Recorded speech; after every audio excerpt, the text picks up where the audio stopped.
To a Fox News alert, President Trump just announced a deal between Israel and Hamas. Chief National Security Correspondent Jennifer Griffin has been on this from the beginning, live from a very, very, very late Tel Aviv. Jennifer, good to see you.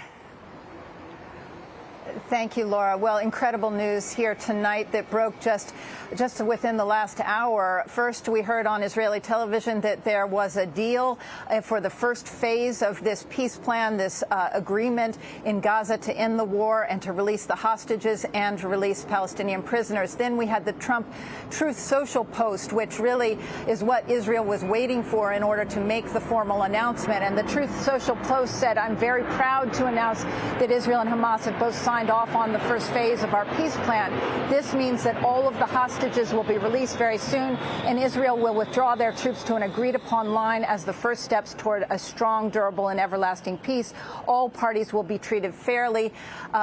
In essence, we also have heard from the foreign minister of Qatar, the prime minister, of Qatar, who made the similar announcement that the hostages and the prisoners will be released and that Israel will be withdrawing to an agreed-upon line. Now, based on my reporting tonight, Laura, that agreed-upon withdrawal line will be about 51% of Gaza, so it will not be out of the entire Gaza Strip, because in this first phase, which is expected to start on Saturday or Sunday in terms of the 20 live hostages being released, hopefully all together from the Gaza Strip, there is no word yet on the dead hostages, the 28 hostages who are deceased, that Hamas says that they have not been able to locate all of them because Israel is controlling right now 80% of the Gaza Strip. So that withdrawal will be taking place after the release, as the hostages are released, so that they can then find the rest of the hostages.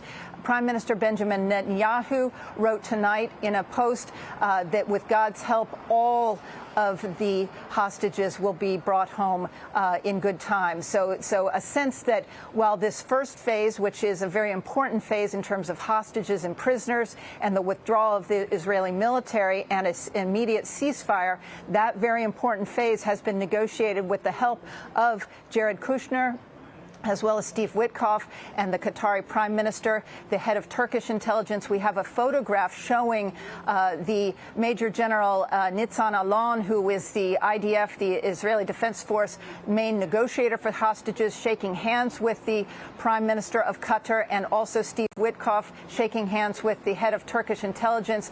The smiles on their faces suggest that this deal for the first phase. Now, as we know, Laura, the devil is in the details, and the second phase, which is much more difficult in this overall plan to end the war in Gaza, involves the disarmament of Hamas. Where will those weapons go? Where will the leaders of Hamas go? Will they be evacuated from the Gaza Strip? Will they be allowed to stay there? And who will rule the Gaza Strip when this is over? Because Israel has long said that they will not allow Hamas to remain in power or to remain armed. So that second phase is going to be a lot trickier. But again, through the president's attention to this, his pressure on both the Israeli side as well as with the help of the Qataris and the Turks, the pressure on Hamas gave little wiggle room in terms of the release of these hostages. This will be disappointing, perhaps, if all of the deceased hostages are not released at the same time. We've been talking to families all week about how devastating it is to not have closure for those sons and daughters who had died and are being held by Hamas. There will be at least 1,700 Palestinian prisoners released. There have been negotiations at the last minute about the names who will be on that list, who will be included. 250 of those prisoners are likely to be having served lifetime prison sentences in Israel. So that is a very hard, bitter pill for the Israelis to swallow as well. But tonight, good news from Sharm el-Sheikh for this first phase of the peace plan. Laura. And Jennifer, it's pretty interesting that Jared Kushner with Witkoff was part of this duo that really drove this to the president's desk. Jared Kushner, obviously instrumental in the Abraham Accords, which no one thought was possible in the first term. And people wondered whether Jared would have much involvement at all in the second term. And here, only, 8 months, 9 months into the administration, this is a pretty pivotal achievement. a huge achievement, and certainly Jared Kushner's achievement as the negotiator of the Abraham Accords in the first Trump term. He has a lot of credibility in the Middle East, and he has used that, as you've heard President Trump say, that this into the Gaza war is just the first phase of what he sees as a broader Middle East peace plan, if you will, that would broaden the Abraham Accords. That certainly is what is motivating Jared Kushner.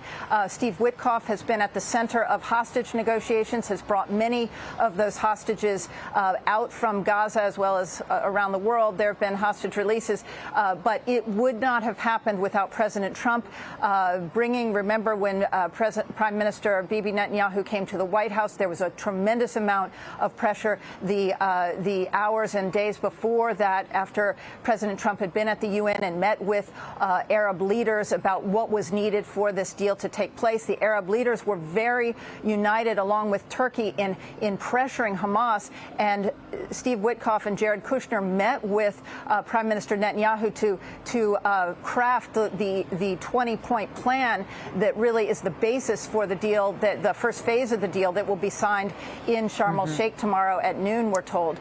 So those meetings, that involvement of Jared Kushner and Steve Witkoff and President Trump, this would not have happened otherwise.